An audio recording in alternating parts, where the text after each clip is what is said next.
औज़ुबिल्लाहिमिनश्शैतानिर्रजीम बिस्मिल्लाहिर्रहमानिर्रहीम। अस्सलातु वस्सलामु अलैका या रसूलुल्लाह, अस्सलातु वस्सलामु अलैका या हबीबल्लाह।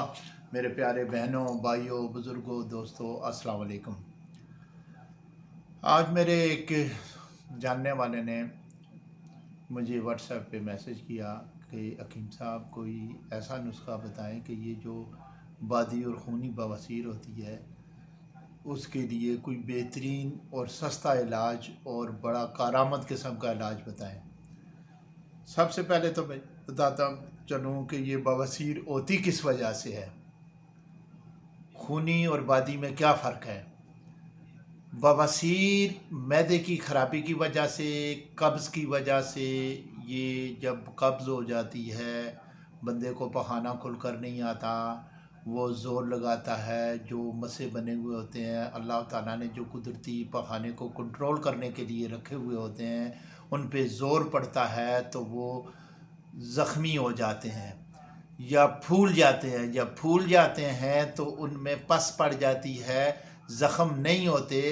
तो वो जब कोई चीज़ स्पाइसी खाएंगे, मसालेदार चीज़ें खाएंगे तो उसमें जलन होती है। ख़ास करके मिर्चें इस्तेमाल करें तो बहुत ज़्यादा, या कोई भी तुर्श चीज़ इस्तेमाल करेंगे तो पखाना करते वक्त या वैसे भी उठने बैठने में बहुत ही ट्रबल होती है। बंदा बड़ा ही तंग होता है, बहुत तकलीफ़ होती है। बैठता है बंदा तो तब भी दर्द होता है, ज़ाहिर बात है कि उस पर बोझ पड़ता है।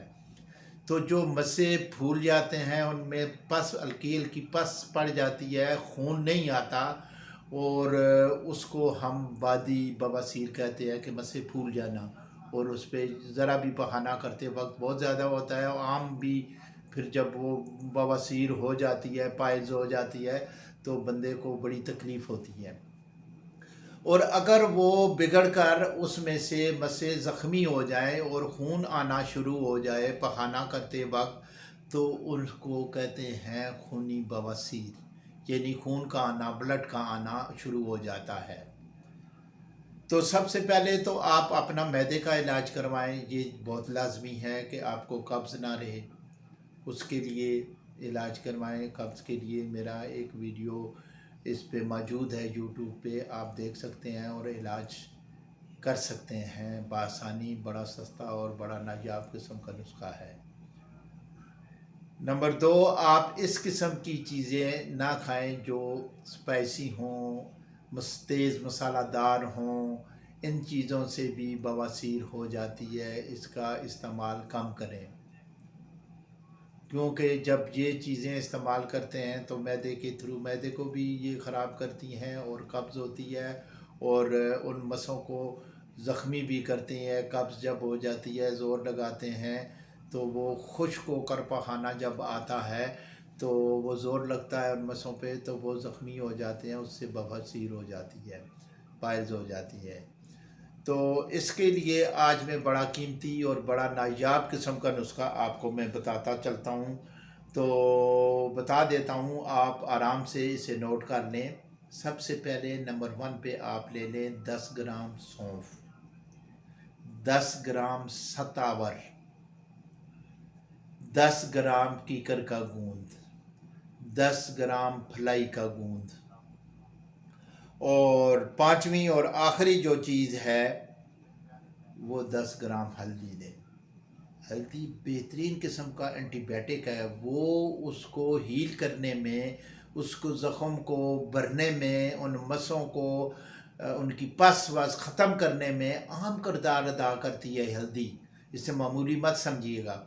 तो इन सब चीज़ों को अच्छी तरह पीस लें, ग्राइंड कर लें। ग्राइंड करके एक जार के अंदर रख लें।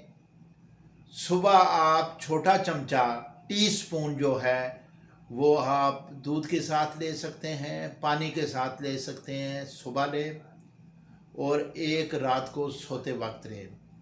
और ये जो है आपने 10 से 15 दिन लेना है। इंशाअल्लाह ताला इसी में कब्ज़ का भी इलाज है। तो और कब्ज़ को ख़त्म करने के लिए, यानी इंशाअल्लाह खूनी हो या बादी हो, ये दोनों के लिए है। इंशाअल्लाह ये मुकम्मल तौर पे आप ठीक हो जाएंगे।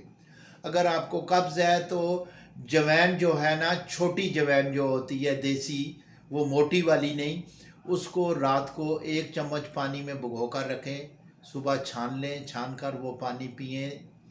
आप 5-6 दिन पिएंगे, आपकी कब्ज़ इंशाल्लाह मुकम्मल तौर पे ख़त्म हो जाएगी। मैंने कब्ज़ का दोबारा इसमें आसान तरीका आपको बता दिया है।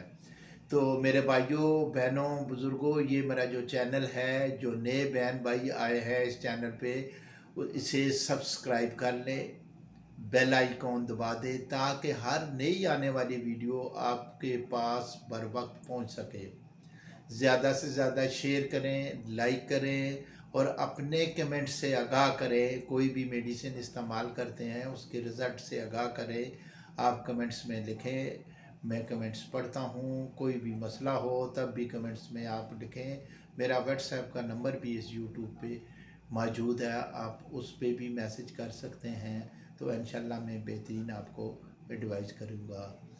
अस्सलाम वालेकुम वरहमतुल्लाहि वबरकातुहू।